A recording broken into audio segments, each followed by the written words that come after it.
I spent nearly an hour picking out a dress that night, not because I wanted to impress him, but because I needed to feel like I still belonged in something beautiful. It was our 10th anniversary, and despite the gnawing tension that had wrapped itself around us like smoke for the past 2 years, I was determined to celebrate. To remember. To believe that I chose the blue one. The one with the open back and the slightly frayed strap he always used to fix with that lazy half-smile. I stood in front of the mirror, smoothing my hair, adding lipstick, pretending I didn't feel like a guest in my own skin. David made the reservation at Maison de Claire, the same restaurant where he proposed. 10 years ago, I remember being so nervous I could barely eat. That night, I was nervous for a different reason. I could barely breathe. We barely spoke on the drive there. He scrolled through his phone most of the time, only commenting once on how bad traffic was. I nodded. Silence had become our second language. The restaurant hadn't changed. Still elegant. Still dim. Still perfumed with roses and ambition. The hostess led us to a quiet table in the corner, our special spot. I almost laughed at the thought. There was nothing special left. We sat. I smiled. He ordered wine. I tried to remember if I still liked wine. The waiter brought our drinks. David didn't toast. He barely looked at me. I asked about work. He said it was fine. I commented on the music. He didn't respond. That's when I felt it. The hollow, when something ends before it's said out loud? When your body knows before your brain? That's what it was, and still, when he leaned in and whispered, "I'm leaving you," it knocked the air out of my lungs. At first, I thought I'd misheard. My mind scrambled to translate. I even smiled, for a second. A desperate reflex. But when I met his eyes, calm, detached, I knew he wasn't angry. He wasn't sad. He was just done. When? I asked, because I needed to hear how long he'd been planning it. He shrugged. Soon. Soon. I repeated it like a curse. Like a truth I'd been too proud to say aloud. I looked down at my plate. The risotto had gone cold. I felt my hands tremble, but I clenched them into fists on my lap. I waited for the tears. None came. Instead, I felt something else rise, not grief. Not rage, clarity. I folded my napkin slowly. Stood up. He blinked, caught off guard. I didn't yell. I didn't ask why. I didn't beg. I looked him straight in the eye and said, "Okay. Then I'll go first." He looked confused, maybe even a little amused. Molly, but I was already turning. The waiter gave me a puzzled look as I walked past. The hostess called out a half-hearted "Have a good evening." I kept walking. The cold air outside kissed my skin like freedom. I pulled my coat tighter. Reached into the hidden pocket where I'd tucked the house keys that morning, just in case. 2 days earlier, I had found a message on his phone. Not the first. Not the last. But it was the one that broke the illusion completely. "You free tonight?" "She's probably asleep." He deleted the rest, but not that one. A mistake. Or a sign. I didn't confront him then. I didn't cry. I did something far more dangerous. I prepared. They say people rarely change overnight. But sometimes, all it takes is one message. One moment. One truth that crawls under your skin and makes it impossible to go back. It happened 2 nights before our anniversary dinner. David was asleep, or pretending to be. I honestly couldn't tell the difference anymore. His phone buzzed on the nightstand. I didn't mean to look. I swear I didn't. But when you've been living with a ghost long enough, your instincts sharpen. They stop waiting for proof and start hunting for it. The message wasn't even long. You. Free tonight? She's probably asleep. No name. Just a number I didn't recognize. The preview was enough. He tried to delete it, I'm sure, but missed that one. I sat there for a full 5 minutes, staring at the screen, letting the silence of our bedroom fill every crack in my heart. I didn't wake him. I didn't throw the phone. I didn't even cry. I got up. I walked to the kitchen. I sat in the dark with a glass of water and made a decision. I wasn't going to lose everything I built, not again. I'd already shrunk myself for him once, when I gave up my design job because his hours were unpredictable. When we moved cities for his promotion. When I accepted that I'd be the one running the house, scheduling the appointments, remembering his mother's birthday.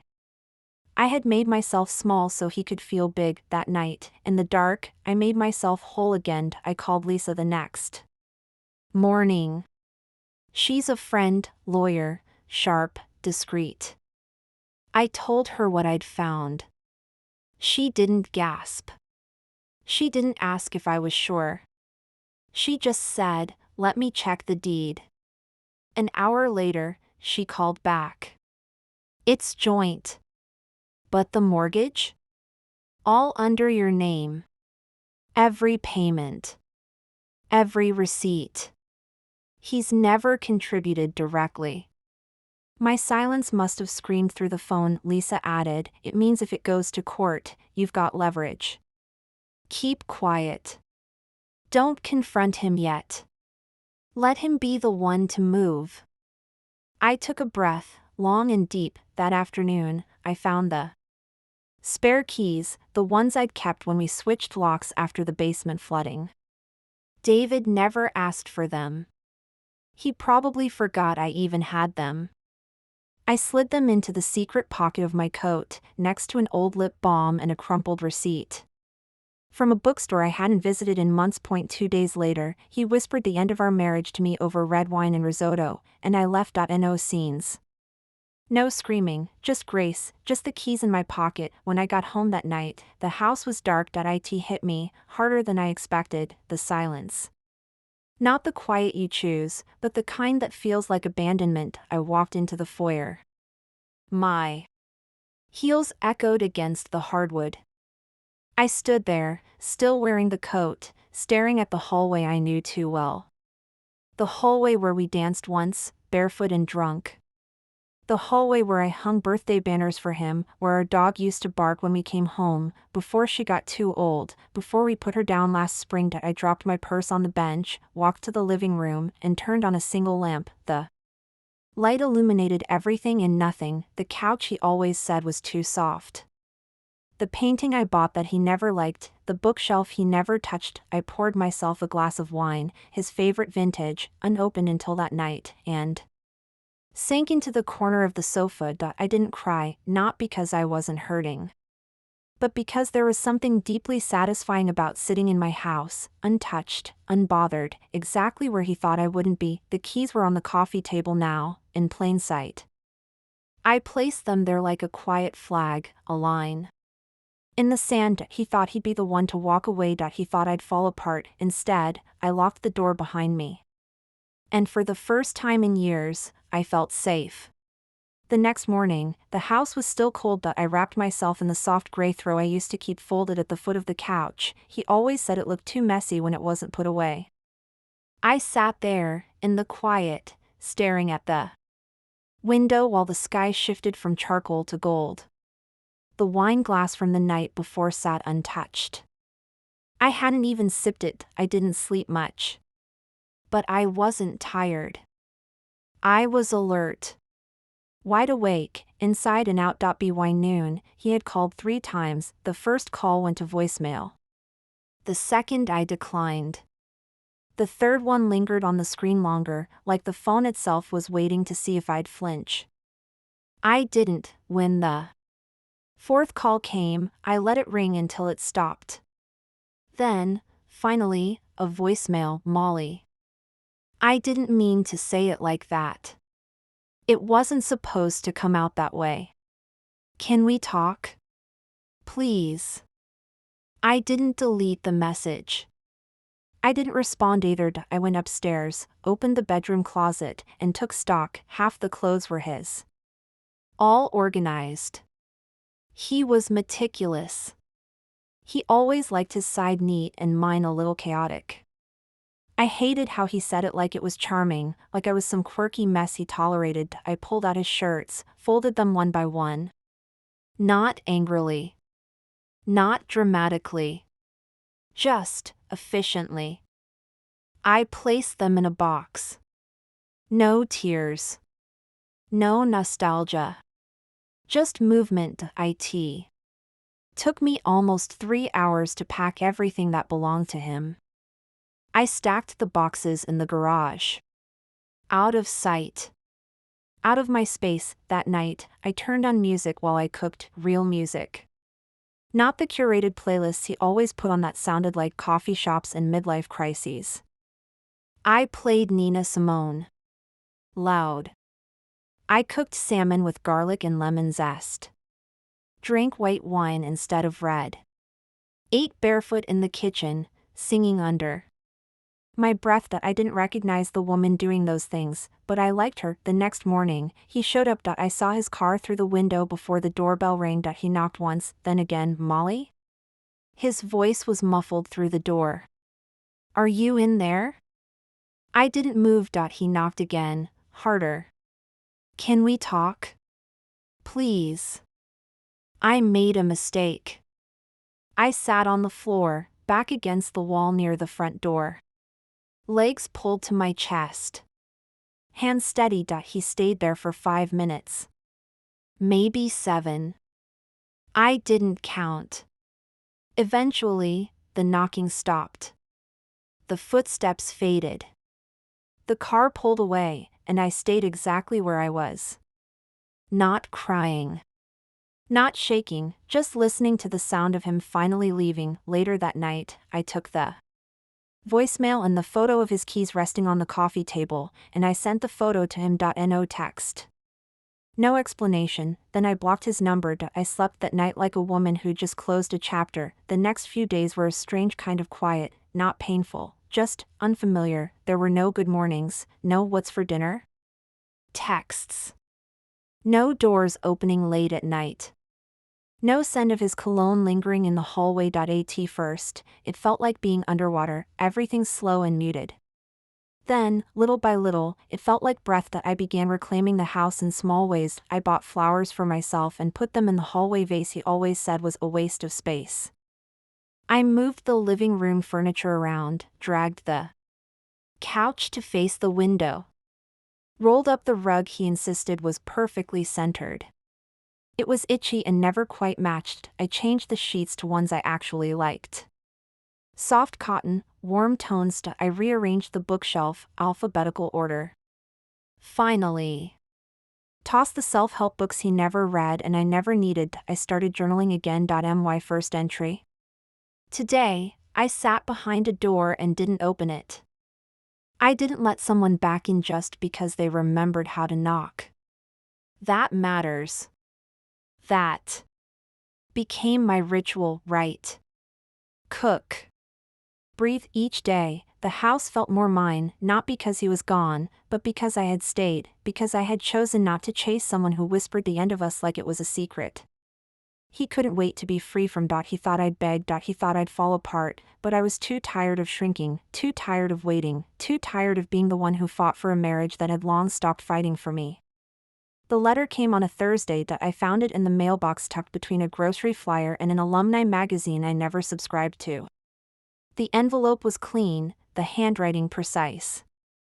I knew it wasn't from him, but it was about him. Notification of informal mediation. It said. I stared at the paper for a long time, not because I was shocked, Lisa had warned me it might come, but because something about seeing his name next to mine again, in a legal document, felt like stepping back into a room I'd already locked from the inside. I called her immediately. I got the letter, I said. I'll file the paperwork, she replied. You still want the house? I looked around. At the couch I'd moved, the new plants by the window, the candles that now burned in the fireplace we never used. I looked at the way the light pooled on the floor where I drank coffee barefoot every morning. In silence I had finally learned to love. Yes, I said. It's mine. The mediation was set for the following week. I didn't overthink what I'd wear. I didn't rehearse what I'd say. I just showed up. David was already seated when I walked in. He looked smaller than I remembered. Or maybe I just wasn't looking at him through softened eyes anymore. His hair was unkempt. His shirt was wrinkled. He looked like a man who had made a decision and realized too late what it cost. He didn't smile. Neither did I. Lisa handled most of it. She was sharp, collected, merciless in her professionalism. Every time he tried to speak directly to me, she intercepted. Every time he said we built that house together, she slid another mortgage receipt across the table, all with my name on them. When he said she never communicated, Lisa pulled up my emails. My texts. The countless notes I'd written, trying to keep us afloat. When he said I made a mistake, no one spoke. We all just let it hang in the room like smoke. It took 2 hours. At the end of it, I walked out with the house. No alimony. No shared ownership. Just clean papers and a signature that said I wasn't his anymore. He lingered as I stood to leave. Molly, he said. I turned, hand already on the door. He looked like he wanted to say more. But I didn't need to hear it. So I said it for both of us. You already left. I just got there first. And then I walked away. That night, I brought home takeout from my favorite Thai place, the one he never liked because it was too spicy. I ate on the floor with the boxes open around me, laughing at nothing and everything. It felt like rebellion. It felt like relief. A week later, I had the locks changed again. Not out of fear, but out of finality. I repainted the front door a deep ocean blue. Replanted the garden beds. Bought a new welcome mat that said, "Home is who you become inside it." And inside, I was becoming. Some nights, I still catch myself glancing at the empty side of the bed. Not with longing. Just recognition.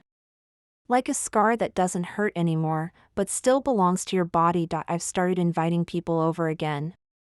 Friends I lost touch with. Lisa, sometimes. My sister. We cook. We drink wine.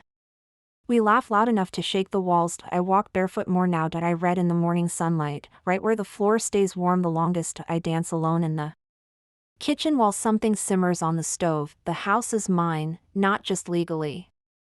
Spiritually. Emotionally. Quietly. I wrote in my journal the other day, he whispered, "I'm leaving you," like it was a secret. But I was the one who truly left. I walked out first. I took the keys. And this time, I didn't just unlock the door, I locked out the version of me who thought she needed to be chosen to matter. I choose myself now, every single day, and that's the real anniversary worth celebrating.